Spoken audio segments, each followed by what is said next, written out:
Hi,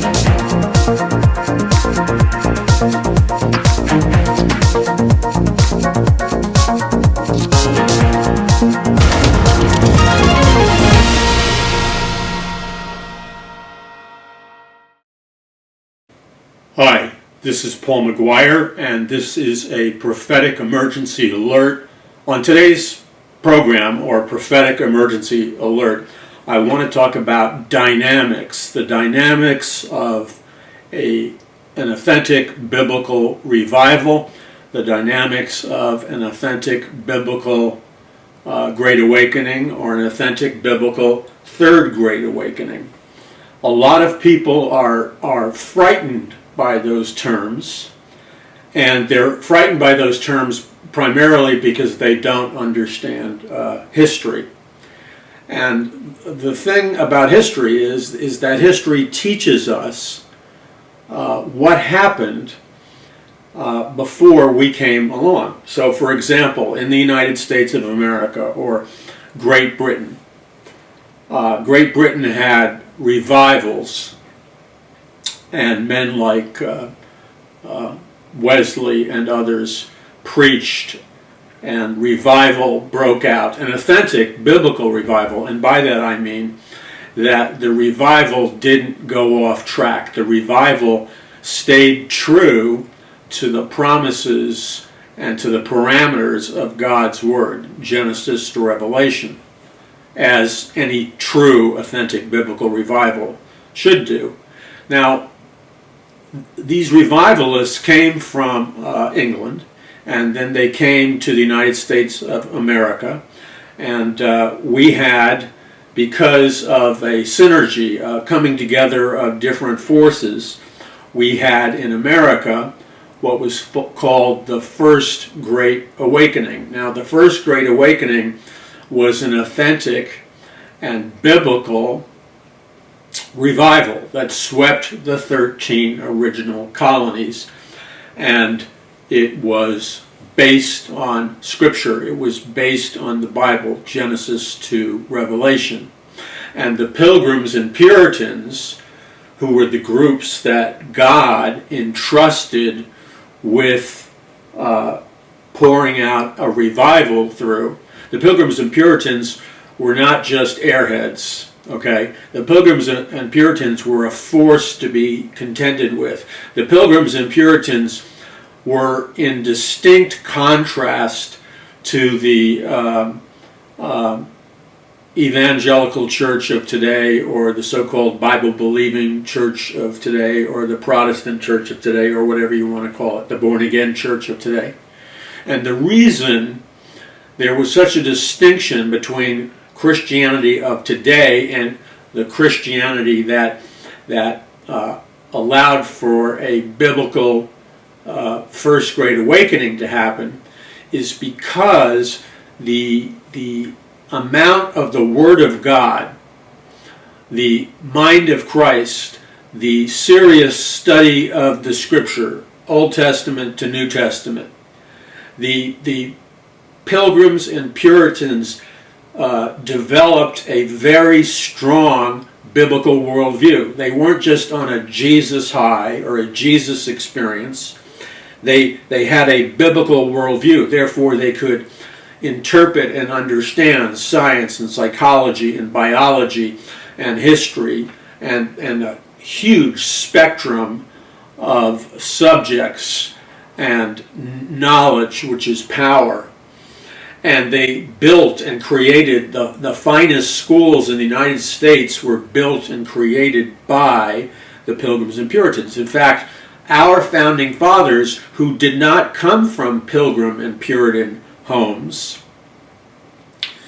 their parents made them attend Pilgrim and Puritan high schools and grammar schools and colleges and universities and seminaries, because the Pilgrims and Puritans had the most outstanding academic education, both theologically in terms of the Word of God, but the most outstanding academic requirements in philosophy, biology, law, government, and so on and so forth. So when you juxtaposition the Christian world of today, and I'm not trying to be unkind, I'm not trying to be mean-spirited, I really am not. But you see, unless we speak the truth in love, we can't fix the problem. And we have to ask ourselves, and first of all, admit that we have a problem. No, this is not, a meeting of Alcoholics Anonymous. And I'm not picking on people who go to AA.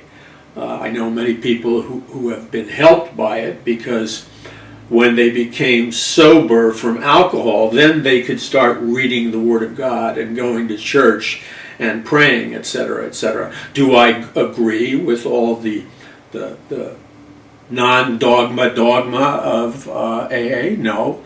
But it's better that a person is sober rather than drunk, so they can process life. Now, all the data and all the statistics, especially in the last 20 or 30 years, is alarming in the light of the fact that Jesus Christ gave every Christian the responsibility to carry out the Great Commission, which is going into all the world and preaching the gospel of Jesus Christ, making disciples of all nations, bringing biblical revival wherever we go. Now, this is very important, because unless the church, and by the church I mean the supernatural body of Christ, all those people who have received Christ in their hearts and have been regenerated by the Spirit of God, all those people who are truly born again, they are supernatural members of the supernatural body of Christ.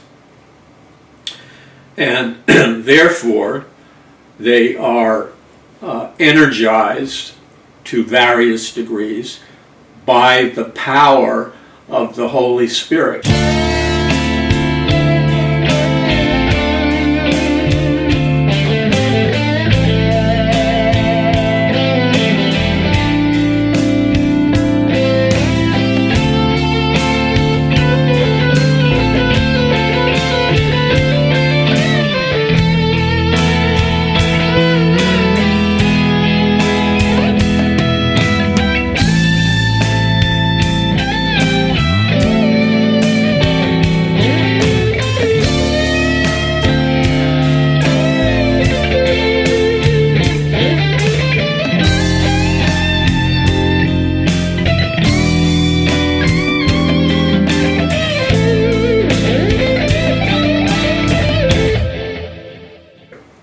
Now, in the last 20 or 30 years, we've seen, well, going all the way back to when I was going to college, I had a dual major.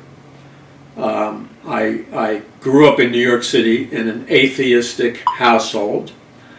I was raised a secular humanist, and I was searching for answers intensively as a very young man. And I'm writing all about this in my brand new book, Power from On High. And I'm talking about things I've never talked about before publicly. And I believe it will be a very powerful book. In Power from On High, I talk about my search for the meaning of life. Some people, that's a big deal. It was a big deal to me. And when I went to the University of Missouri, I had a dual major. I was majoring in filmmaking, in the film department, and simultaneously under the umbrella of the psychology department, I was majoring in a brand new field called altered states of consciousness, where we studied scientifically New Age topics, meditation, gurus, psychedelic experiences, and the classes were under the umbrella of altered states of consciousness. Now that's a pretty intense major, but I was hungry for truth, and I devoured, beginning at a very young age, books by the scientists, their biographies, science fiction novels, and then I got into the New Age movement and meditation, etc., etc. And I discovered that when I was in the New Age movement, and when I was studying altered states of consciousness, and that meant I was experimenting personally with different mechanisms of altering your state of consciousness and studying scientifically how others approached it.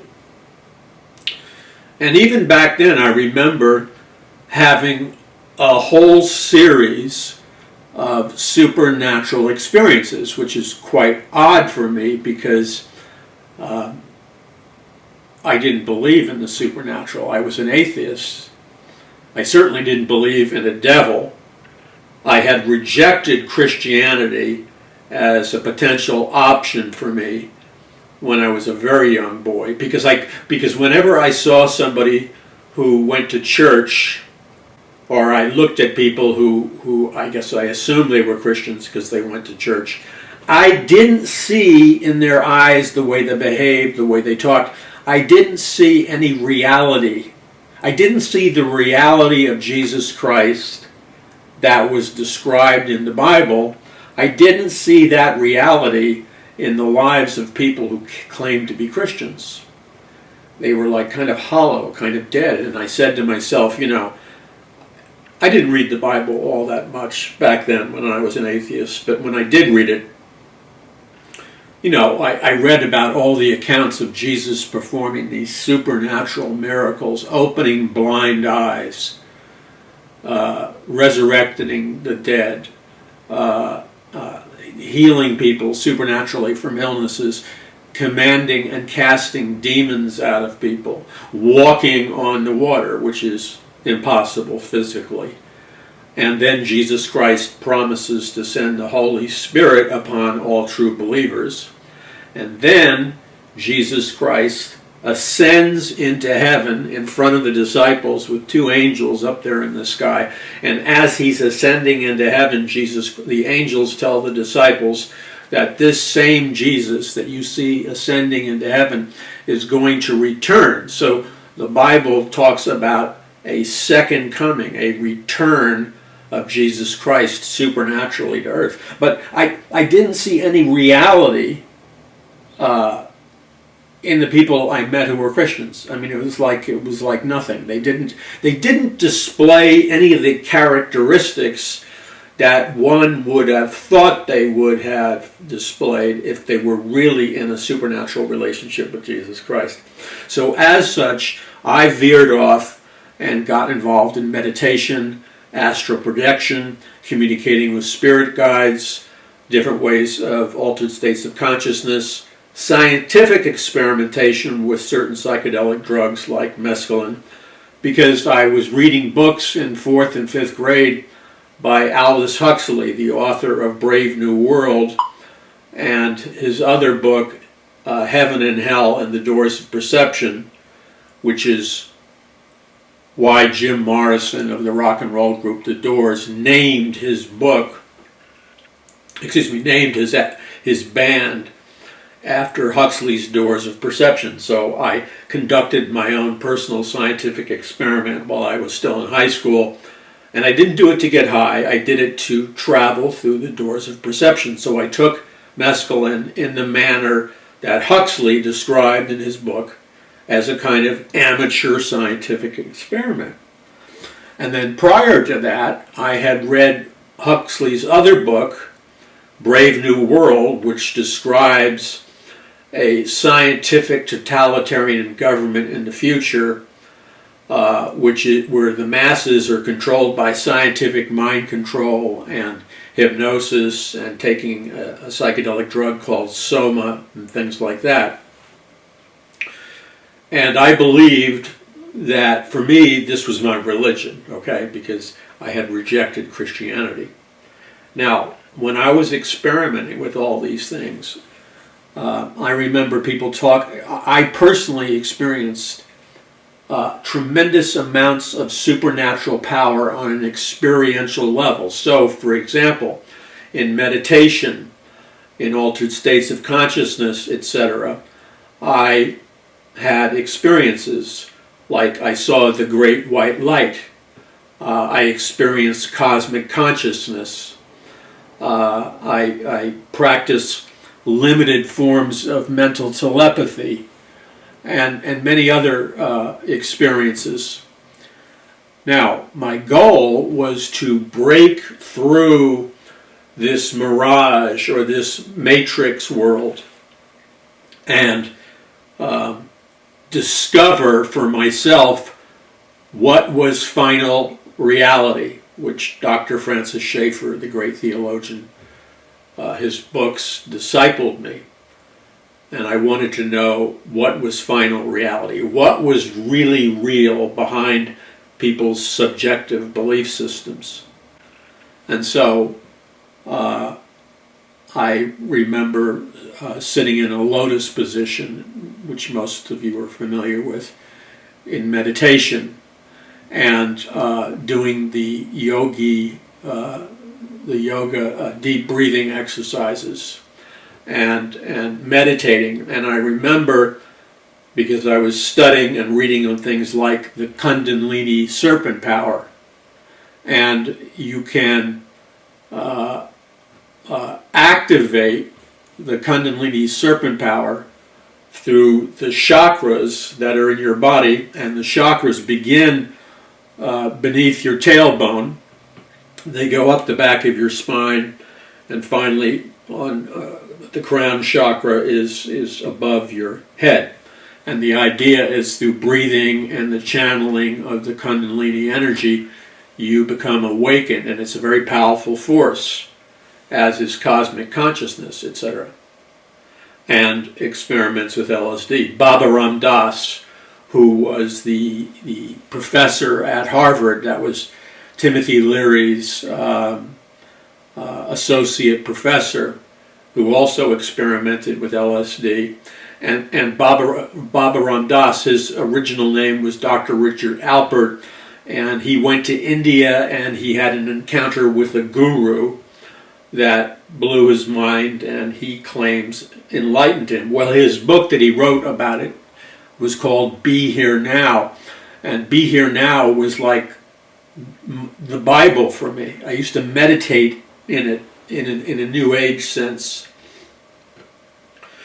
And Timothy Leary influenced me. I met him in the East Village of New York City, and he was a Harvard professor promoting the usage of LSD and altered states of consciousness. And I was studying all the books by Dr. John C. Lilly, and he's the man who invented the sensory deprivation chamber, where he would soak his body in body temperature water and have no stimulation to the senses, and then he would take the psychedelic drug ketamine to amplify the hallucinations, and he went into altered states of consciousness. Now that his life story was made into a movie called Altered States of Consciousness.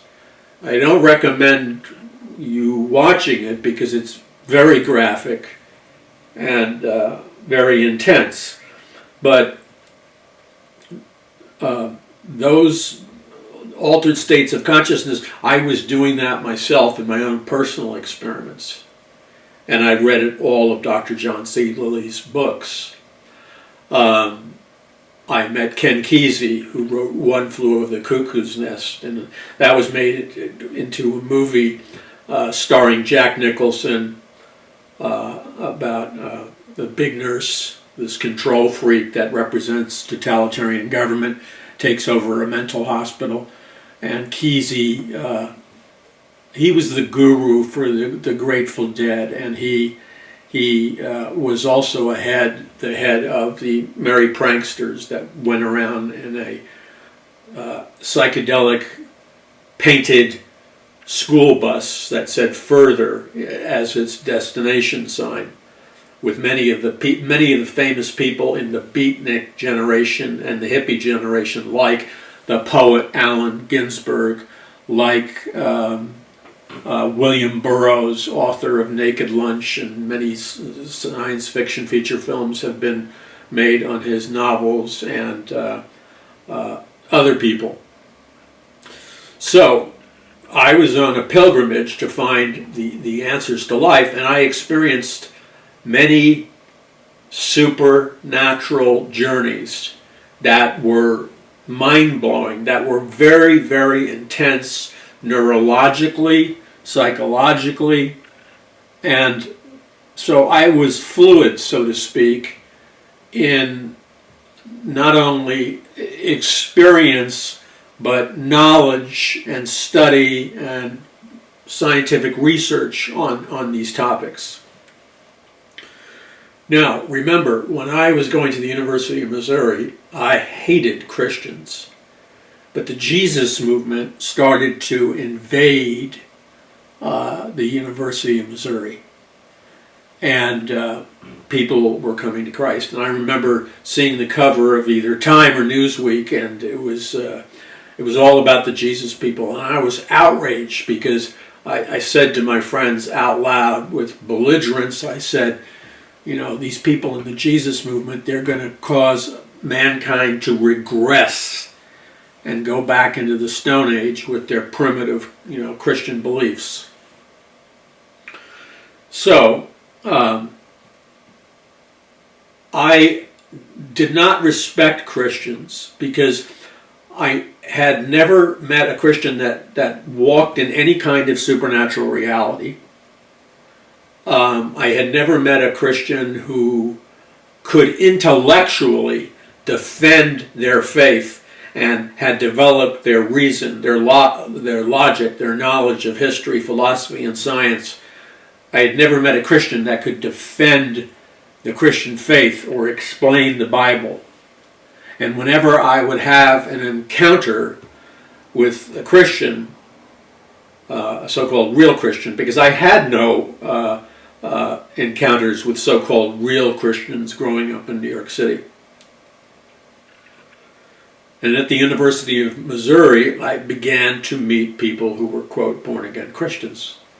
Now, I remember taking a debate class because it was a required class. And I remember we all had an assignment. We had to choose a topic and make a relatively short presentation and then debate whatever our position is. And then have people, other students in the classroom would challenge your position, your philosophy, or whatever, with facts, and then there would be a debate. Okay, so these two girls, they were nice girls. They were Christians. They were in my debate class. So they both made a presentation defending Christianity, defending Jesus Christ as the Son of God, defending the gospel of Jesus Christ. And they were very somewhat aggressive about it, but it was appropriate because it was a debate class. Now, after they finished making their points, I responded. I raised my hand. It was appropriate for me to respond in the debate class. And I was and still am a very, very good debater. I almost never lose a debate. And I really can't remember losing a debate. I know that sounds arrogant. I'm sure I have lost a debate. But I can't remember. Now, in this debate class, these girls asserted that Jesus Christ was the Son of God, So I debated them. I took what they said, I challenged it, and I challenged it intellectually. I cited philosophy, science, literature. I cited an entire arsenal of debating points, and I defeated them. I overwhelmed them with in my opinion, according to the debate rules, I did overwhelm them with an airtight intellectual argument that defeated their argument in favor of Christianity and Jesus Christ. So I wasn't being rude. My behavior and attitude was perfectly acceptable for the debate class, but they couldn't handle it because they weren't prepared. They couldn't handle the rigors of a debate because they had no knowledge, they didn't study enough, and they didn't really know enough about their own religion, Christianity, and the Bible to intellectually defend it in a debate class at the university. So the girls break down in tears. I don't know if they were sobbing, but they were crying. I felt bad for that, okay? I felt bad that they were crying. But part of me is going, you really shouldn't be crying. I didn't say this out loud, but you really shouldn't be crying because you chose any topic you wanted to. You chose to debate that Jesus Christ is the Son of God and Christianity is true. All I did within the rules of the debate class is took you to task. I challenged your assertion, and you couldn't defend your belief in Jesus and your belief in Christianity. You couldn't defend it, and you were overwhelmed because you weren't prepared and you never really thought it through. And that's not unkind. That was an accurate assessment of where they were. And so they were crying. Now, I was allowed to do what I did because I was playing by the rules of the debate class. But as I reflected upon what happened in the debate class, it just once again confirmed my worst suspicions about born-again Christians or whatever. And that was they were intellectually defective. I know that sounds like arrogant, and I apologize. And they didn't have logic, they didn't have reason, they didn't have knowledge, they didn't study. They could not intellectually stand up for their faith in Jesus Christ. And that's what I saw time after time. So even if I met a Christian who had like a supernatural experience with Jesus, I was interested in hearing about it. But if they couldn't explain that supernatural experience, if they couldn't explain it in terms of philosophy, psychology, science, etc., which most of the time they couldn't, then I really didn't have much respect for them. So my general assessment of Christians, like many people, was exactly the assessment that my parents imparted to me when they raised me and continually told me that Christians are. And my parents literally said this to me when I was, a really young boy. I was asking about Christianity and God to my parents, and they literally said to me on numerous occasions, Christianity is anti-life, anti-joy, and anti-sex. And my parents believed that, and their friends who were intellectuals, artists, painters, filmmakers, etc., stockbrokers. My parents literally believed that on the basis of knowledge, intellectual inquiry, the study of philosophy and science, etc., that Christianity was kind of like an infantile religion. In fact, they often said to me that the only people who are Christians are like people who are dumb, or people who like to baptize people down by the river in the south somewhere. So I had a prejudice against Christianity. And in addition to being an atheist, I was a secular humanist. I didn't believe in God, or at least the Christian God. Now,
Now, I'm going to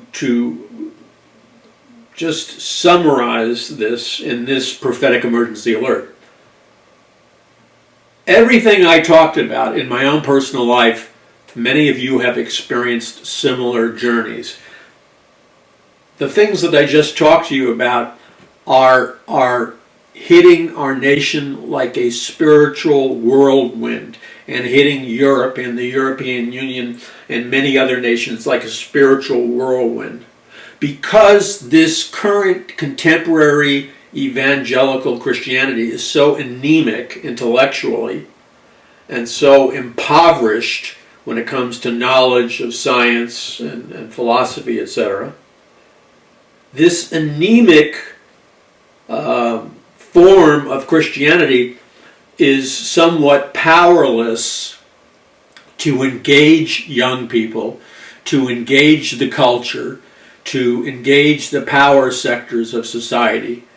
It's an anemic form of Christianity that's somewhat powerless. And therefore, you have generations of young people and adults who are on a similar spiritual quest that, like I was on, and they too are rejecting Christianity by the millions, and they are, instead of pursuing Christianity and the teachings of Jesus Christ, they are engaged and participating in witchcraft, Wicca, and the fastest growing religion in America right now is witchcraft and Wicca, and it's tied for first place with atheism. So atheism, the total non-belief in God, and witchcraft and Wicca are the two fastest growing religions in America. That's where we're seeing a full-blown occult revival, where millions and millions of people in America and across the world are converting to pagan, Eastern mystical, and occult religions. Why? Because they offer the illusion, at least, of being viable supernaturally. They promise the allure or the temptation of supernatural experiences. And if you pay attention and listen and read the people who are functioning as cultural leaders for the New Age and Wicca and witchcraft and atheism, etc., what you see is that the leadership of these groups, they're very well read. They read books. They're interested in science, philosophy, logic, things that are on the cutting edge of research and investigation into things like quantum physics, string theory, electromagnetic frequencies, biophotons, and they like to speak in the language of science and technology, and they like to integrate the New Age, witchcraft, Wicca, atheism, etc. They like to integrate those disciplines with Eastern mystical experiences, witchcraft, psychedelic drugs, and so on and so forth. Even in my own experience, I was desperately looking for answers as a young boy, and back then, there were no cell phones, there was no internet, there were no laptops, so I rented books. I devoured books at the public library. I read every book on every biography I could find on every great scientist. I read every book on science I could find. I read the great science fiction novels that were very sophisticated in terms of teaching science, were written by people like Robert Heinlein, Stranger in a Strange Land, Isaac Asimov, I, Robot, and others.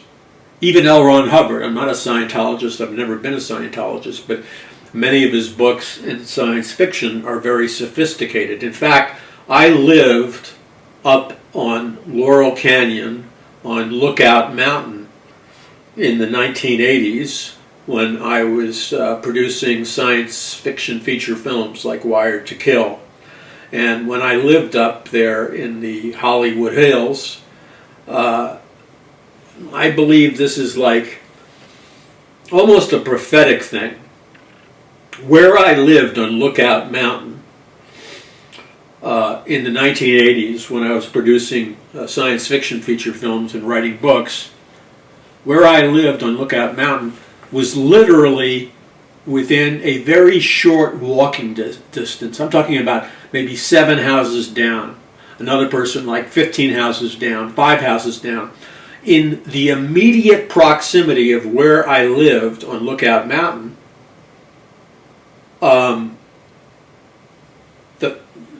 mysteriously, the great science fiction novelists, scientists, thinkers, world changers, all lived just a few houses away from me for time periods, like Back to the Future. So, within a very short walking distance from where I lived, Robert Heinlein, who wrote Stranger in a Strange Land and many other science fiction novels, he lived just a couple of houses away from me on Lookout Mountain. But he moved to Lookout Mountain Avenue. He moved there in 1940 and then established a more permanent residence on Lookout Mountain Avenue, Laurel Canyon, in 1945 and 1947. So he was there for quite a while. Now, L. Ron Hubbard, the founder of Scientology and also a science fiction novelist, L. Ron Hubbard lived with Robert Heinlein and his wife. And Robert Heinlein, I talk all about this in my books. So, for example, in my book, Prophecy of the Future of America, Volume 1 and 2, and The Greatest Battle for the Hearts and Minds of Mankind in the History of the World, I talk about this Laurel Canyon, Lookout Mountain Avenue experience, and also in a deeper way in my book, Power from On High.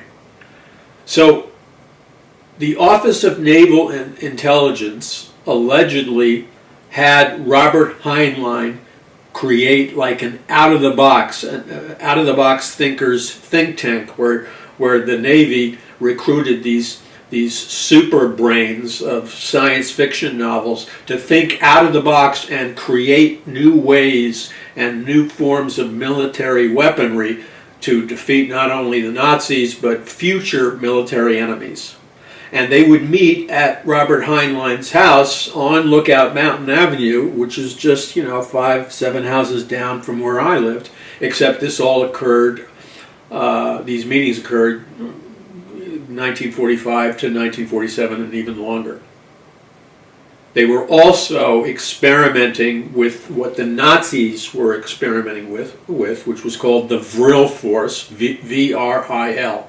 And that's an occult force that allegedly these super beings from Hyperborea and stuff moved into under the ice in Antarctica and set up a super civilization. That's the legend anyway.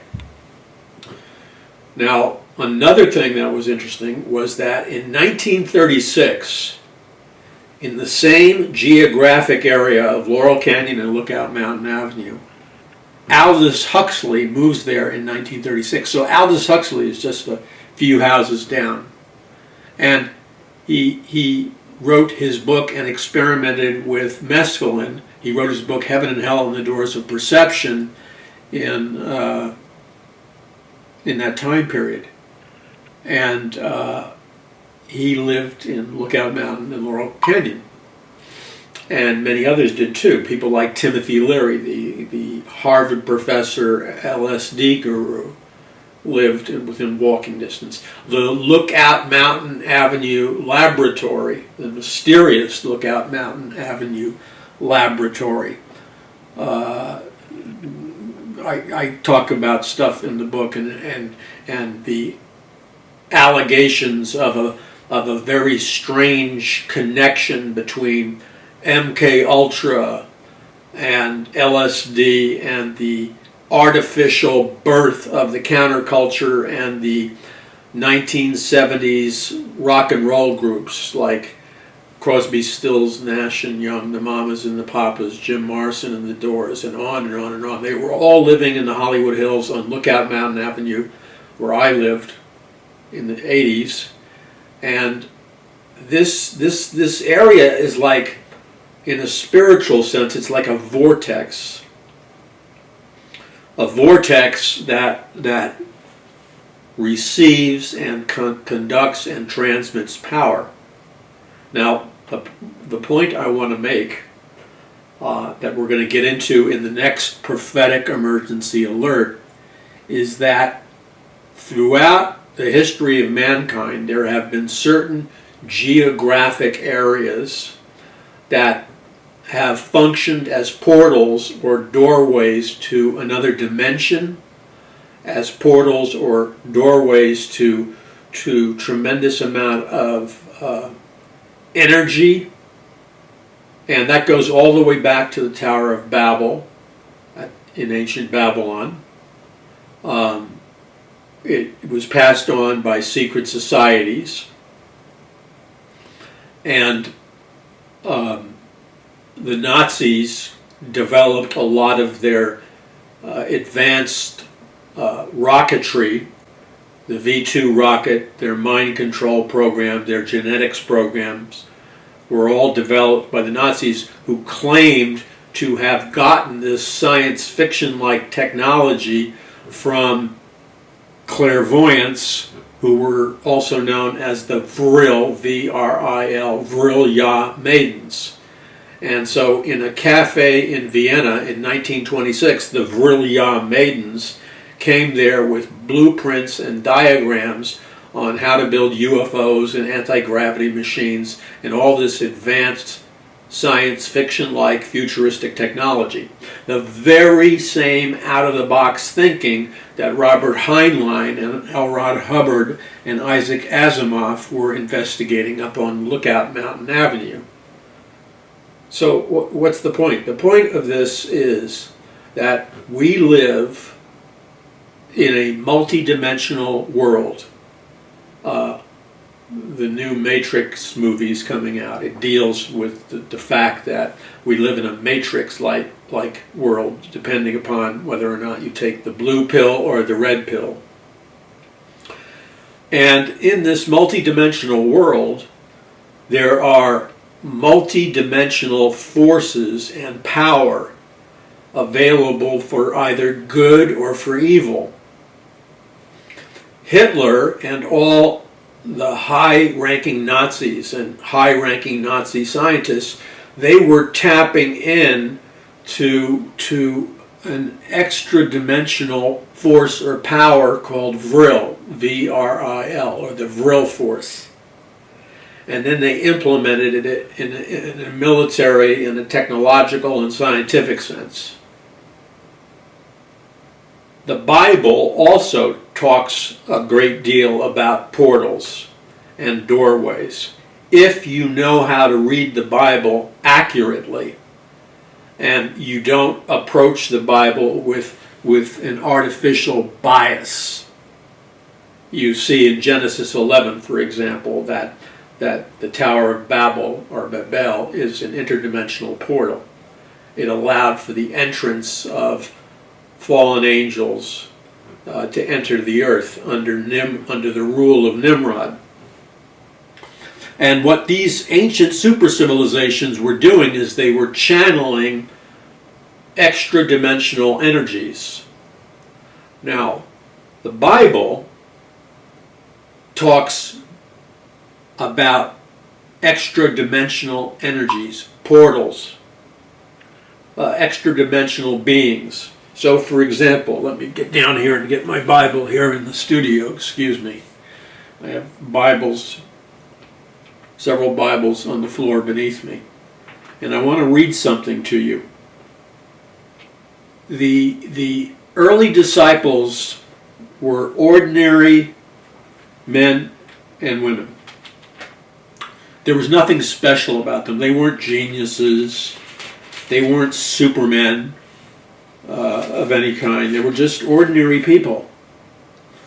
But what enabled the ordinary disciples to turn the Western world upside down? The early disciples literally conquered the Roman Empire, which was impossible to conquer.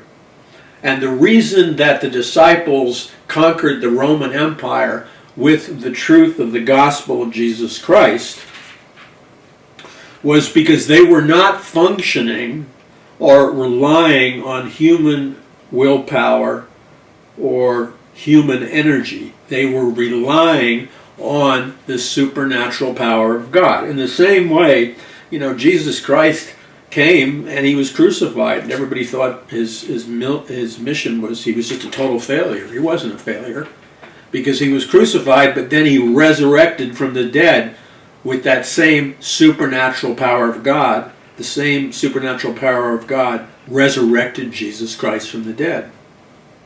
So we're right now in America and around the world as true Christians. We are in the last days, prophetically. We're in the greatest battle for the hearts and minds of mankind in the history of the world. And you can get that book at a discount right now at paulmcguire.us. That's paulmcguire.us. So in the book of Acts, we read a very interesting thing. These ordinary disciples, and it talks about it in Acts chapter 1 and Acts chapter 2, and this is what it says, that the apostles were gathered together in an upper room worshiping the Lord. And then it says, "But you shall receive power when the Holy Spirit has come upon you, and you shall be witnesses to me in Jerusalem, in all Judea and Samaria, and to the end of the earth." So the key was that the disciples received power from on high, the dunamis, the dynamite power of God. When the disciples, or any ordinary Christian like you and me, when we choose, as we worship God, to receive the gift of the Holy Spirit, when we choose to receive power from on high, or when we choose to be clothed with power from on high, then at that moment we receive the supernatural power, the supernatural energy of God, which gives us the supernatural ability to defeat our spiritual enemies, like the demons, etc., and to completely win the battle in the invisible realm, the parallel universe, or the spiritual world. And that is what is needed more than ever before with the church in America and around the world. We need to receive this supernatural power from on high. When we are clothed with the supernatural power of God, when we receive the supernatural power from on high, we are transformed, we are energized with an invisible force, the Holy Spirit, which is the third person of the Trinity, God the Father, God the Son, God the Holy Spirit. And we then become supernaturally enabled. The supernatural fruits of the Spirit come forth in our lives, and the supernatural gifts of the Holy Spirit come forward in our lives. So what enabled the apostles to turn the world upside down was that they were filled with the supernatural power of the Holy Spirit, the supernatural power of God.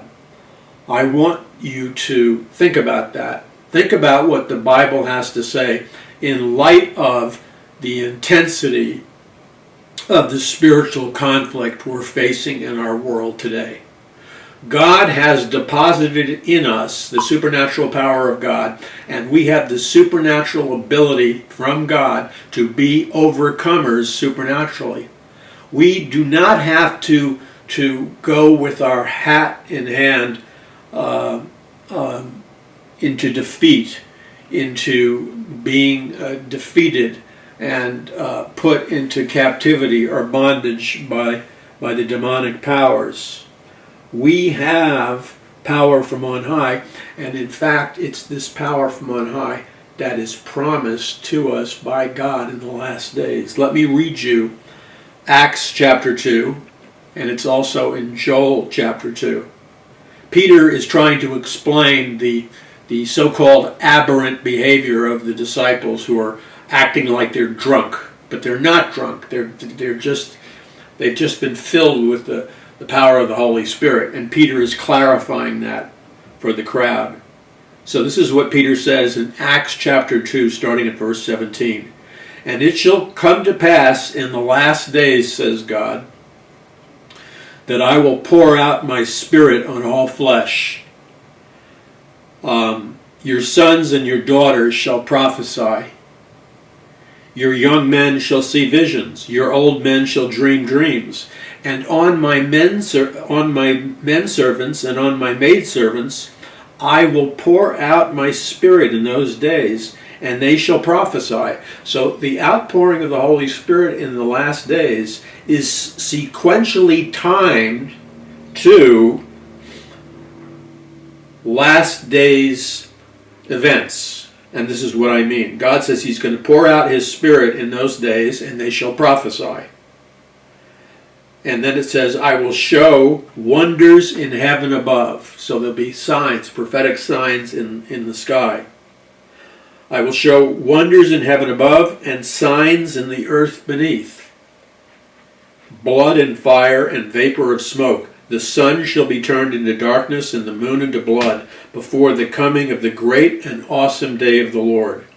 It shall come to pass that whoever calls on the name of the Lord shall be saved. So these miraculous signs and wonders in the sky, in the heavens and in the earth are going to be taking place. And it's in this same time zone that God has chosen to pour out His Holy Spirit in a magnificent manner in the last days. These supernatural signs will cause people to wake up to the nearness of the return of the Lord. And the outpouring of the Holy Spirit on all flesh will supernaturally save people and cause there to be a great, authentic biblical revival and an authentic biblical great awakening. This is Paul McGUIRE. Visit paulmcguire.us. That's paulmcguire.us. And remember, Jesus Christ is coming sooner than you think. Maranatha, God bless you. This is Paul McGUIRE. Visit paulmcguire.us.